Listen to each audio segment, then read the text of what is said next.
আমার আল্লাহ বলছেন তাদের হৃদয়ে আমি আল্লাহর ভয়টা জাগ্রত করে দিই। সুবহানাল্লাহ।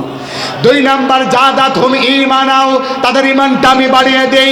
3 নাম্বার আলা রাব্বিহিম ইয়াতাওয়াক্কালুন, দুনিয়ার কারোর ভয় তার হৃদয়ে থাকে না, ভয় থাকে কেবলমাত্র শুধুমাত্র কার?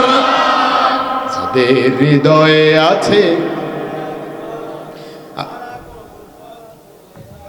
না সবাই শুনতে চান কিনা যেন ভয়ে বলতে পারছি না, বলবো? তাহলে একটু বলেন না আমার সাথে, যাদের হৃদয়ে আছে আল্লাহর ভয় তারা শুভ পথ ভুলে যায় না, আল্লাহর প্রেম ছাড়া এই দুনিয়ায়। রাতের আধারে যারা সিজদাতে রয়, দু চোখের অশ্রুতে নদী যেন বয়। আল্লাহু আকবার। রাতের আধারে যারা সিজদাতে রয়, দু চোখের অশ্রুতে নদী যেন বয়। ছলনার হাতছানি যতই আসুক পিছনে ফিরেও তাকায় না। একটু জোরে বলেন আল্লাহু আকবার। প্রিয় ভাইয়ের আমার, তাহলে আল্লাহ ছাড়া দুনিয়ার কারোর ভয় ইমানদাররা করে না। সুফিয়া এবার ডেকে বললেন, যদি তুমি মুহাম্মদ সাল্লাল্লাহু আলাইহি সাল্লামকে মেরে ফেলতে পারো তাহলে আমি আছি তোমার জন্য, টেনশন করো না। বলেন তো রুকানা কে অফার মিস দেবে?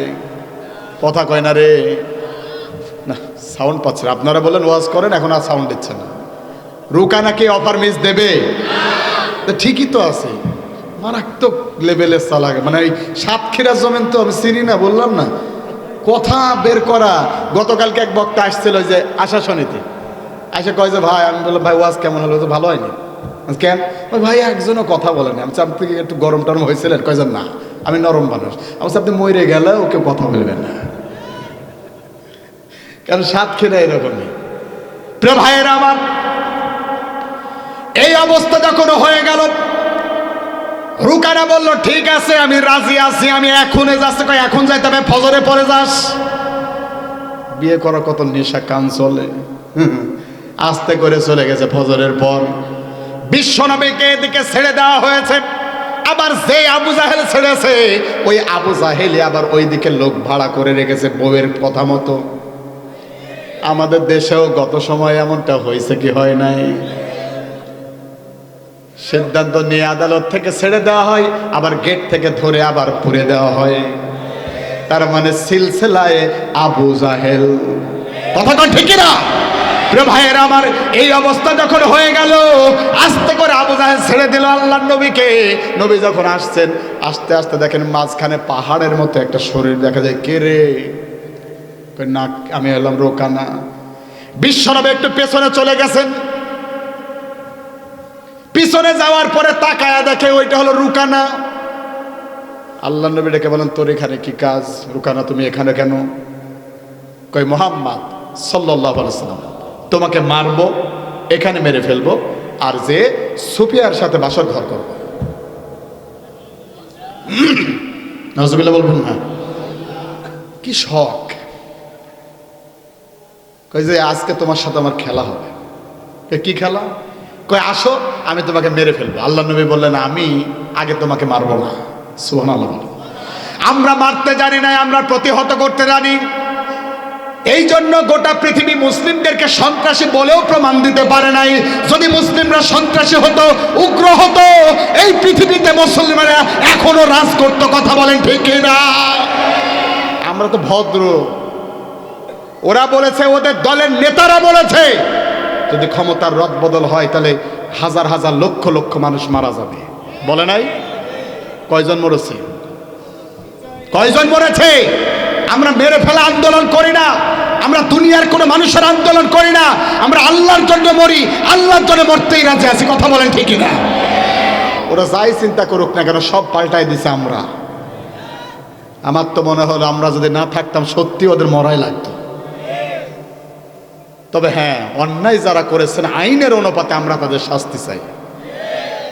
যদি কেউ তওবা করে ফিরে আসে আসুক, কিন্তু কোনো মুনাফিকের তওবা কবুল হবে না।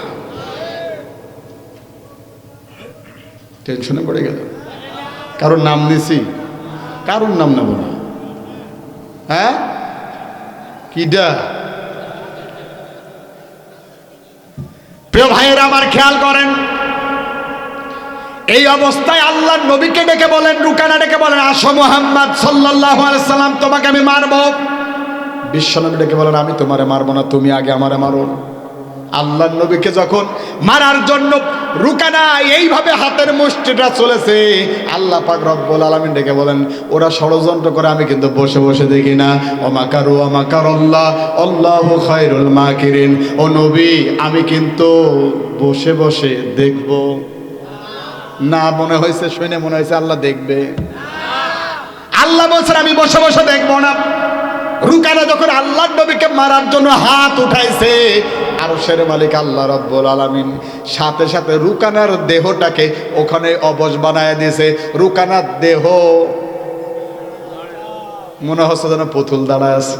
সুবহানাল্লাহ বলেন। এই অবস্থায় আল্লাহ পাক রব্বুল আলামিন জিবরাইলকে বলেন, জিবরাইল যাও, নবীকে বলো নবীজি তার হাতের মুষ্টিটা যেন ঠিক করে।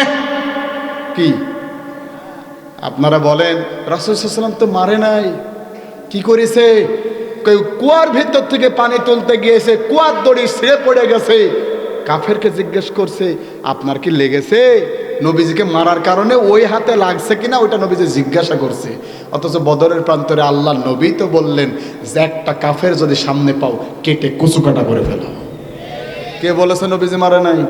আপনি জানেন নাই। একটা হাদিস পড়িয়ে আপনি বড় মুফতি হয়ে গেছেন।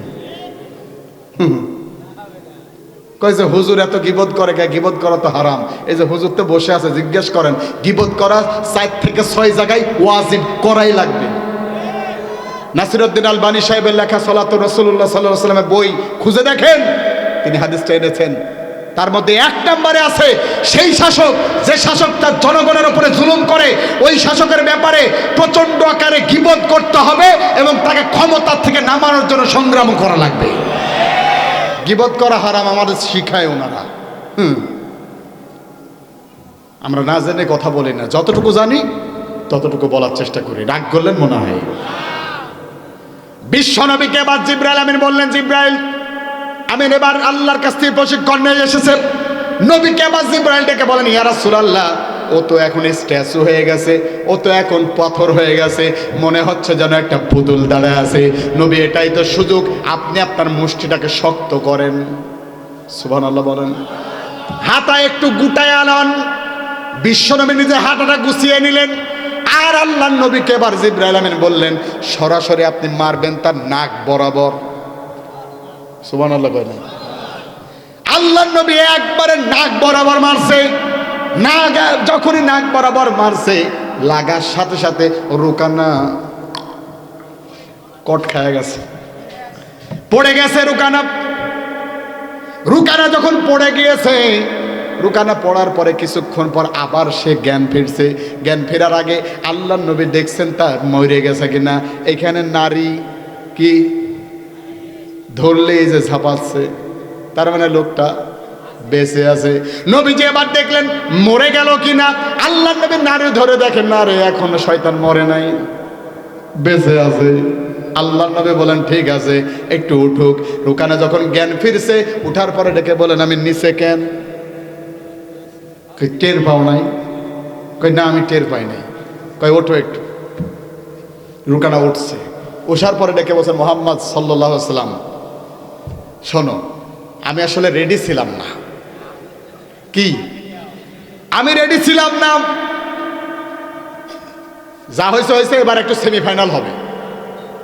ওই যে গায়ে বল নাই, তারপরে কয় যে খেলা হবে। আরে ভাই, আপনার ওপেন হার্ট সার্জারি করা, বুকের ভিতরে রিং পরানো, দুনিয়ার কেউ না জানলে আপনি তো জানেন আপনি প্লেয়ার হিসেবে ভালো না।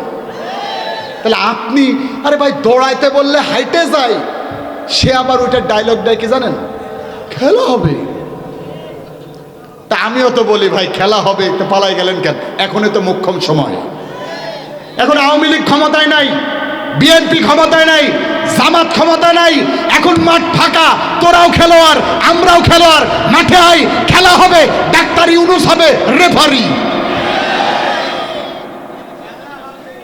যদি খেলা খেলতে হয় এখন আই। ওই পিস্তলের ভয় দেখিয়ে খেলা সবাই খেলতে পারে, কিন্তু আল্লাহর কসম আমাদের একজন আবু সাইদের মতো বুকটাকে উঁচু করে দাঁড়ানোর মতো সাহস কারোর থাকে না। বুকে বুলেট লেগেছে, লাগার পরে তিনি দেখে আবার তাকায়, আবার হাত উঁচু করে। কারণ এই হৃদয়ে দুনিয়ার কারো ভয় নাই, আমার আল্লাহর ভয় আছে। এই জন্য আমাদের ভয় দেখে লাভ নাই। আমরা বদর থেকে শিখেছি, উহুদ থেকে, খন্দক থেকে শিখেছি, বুকের তক্ত রক্ত ঢেলে দিয়ে ইসলামকে বিজয় করতে হয়। কারণ ভিক্ষা নিয়ে ইসলাম বিজয় হয় না। কথা বলা ঠিক না? এই পড়ে গেল রে। ও, আপনি আমাদের টাইম দেবেন কেন? আমি এখনই শেষ করবো। 12:30 করে যাবো নাকি? আমি জীবনে কখনো আমার শ্রোতার আমাকে কোনো মঞ্চ থেকে টাইম দেয় নাই। আমার জীবনে 7 বছরে আমি আমার টাইমে শেষ করছি। তারা যা চাইছে তার আগেই শেষ করছি ইনশাল্লাহ। এখন 18 বাজে, 30-এ শেষ করতে বলছে, 25-এ দোয়া হবে ইনশাল্লাহ। খেয়াল করেন না, আপনারা বললে হবে না তো, আমাকে তো এখান থেকে সিদ্ধান্ত দেওয়া হচ্ছে। হ্যাঁ, না না, শোনেন ভাই, আমাকে কমিটি নিয়ে আসছে, কমিটির অনুমতির বাইরে আমি কোথাও যেতে পারি না, বুঝেন না? ঠিক আছে, এই অবস্থায় কে বলছে? আগে শুনবেন তো। আপনি মনে হচ্ছে মারবেন আমাকে, এমন অবস্থা। ভাই আমি শেষ, কি হয়েছে? কি সমস্যা কি আপনার? আমি কি বলছি যে কথা না বলে শেষ করব? ভদ্রতা বজায় রাখবেন, ভদ্রতা বজায় রাখবেন। একটা কথা হবে না, একটা কথা হবে না। ভদ্রতা বজায় রেখে কথা বলবেন। আপনার খেয়ে আসে না আমি আবার কথা কয়?